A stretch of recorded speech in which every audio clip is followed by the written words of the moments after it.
So our first seed we're going to start with is bok choy.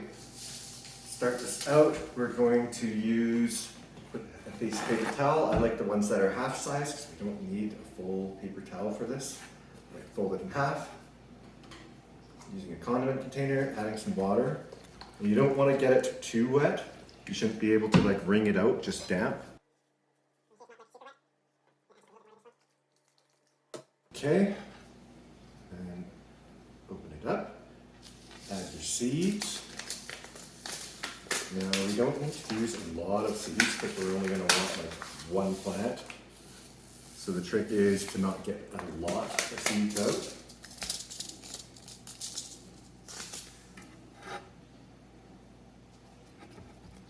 Cover it up again.